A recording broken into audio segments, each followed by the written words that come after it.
கடலூரில் ஒரே இரவில் 8 கடைகளின் பூட்டை உடைத்து திருட்டில் ஈடுபட்ட கும்பல் கூண்டோடு சிக்கியிருக்கிறது. பல்வேறு மாவட்டங்களில் வியாபாரிகளுக்கு தலைவலி கொடுத்து வந்த கேடி நபர்களின் பின்னணி என்ன? திருடுவதையே தொழிலாக வைத்திருந்த திக் ஃப்ரெண்ட்ஸ் இவர்கள்தான்.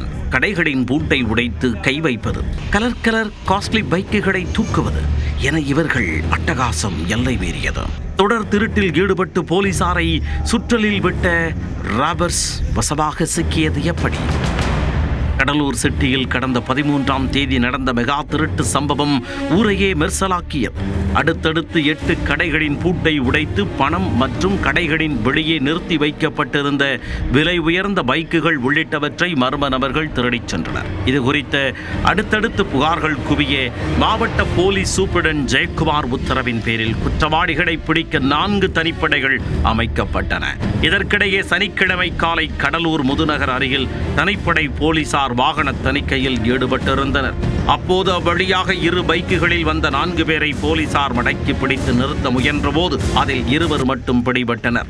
அதிகாரிகளை கண்டதும் மற்றொரு பைக்கில் வந்த 2 நிற்காமல் வேகமாக தப்பிச் செல்ல முயன்றனர். உடனே போலீசார் அவர்களை விரட்டிய போது அருகில் உள்ள செம்மண் குவாரியில் தோண்டப்பட்ட 10 அடி பள்ளத்தில் மோட்டார் சைக்கிளுடன் தவறி விழுந்தனர். அதில் அவர்களின் இடது கையில் காயம் ஏற்பட்டது.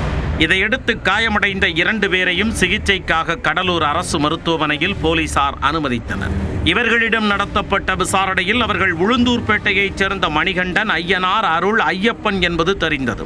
மேலும் இவர்கள் கடலூர், நெல்லிக்குப்பம் உள்ளிட்ட 8 இடங்களில் நடந்த திருட்டு சம்பவத்தில் தேடப்பட்டு வந்தவர்கள் என்பதும், கோயம்புத்தூர், சேலம் உள்ளிட்ட பல்வேறு மாவட்டங்களில் பைக் திருட்டில் ஈடுபட்டவர்கள் என்பதும் தெரிய வந்தது. இதையடுத்து அருள் உள்ளிட்ட 4 பேரையும் கைது செய்த கடலூர் முதுநகர் போலீசார் அவர்கள் திருடிய 16 பைக்குகள், லேப்டாப் உள்ளிட்டவற்றை மீட்டனர். அடுத்தடுத்து 8 கடைகளின் பூட்டை உடைத்து கைவரிசை காட்டிய திருட்டு கும்பல் கூண்டோடு சிக்கியிருப்பது கடலூர் வியாபாரிகளை நிம்மதியடைய வைத்துள்ளது.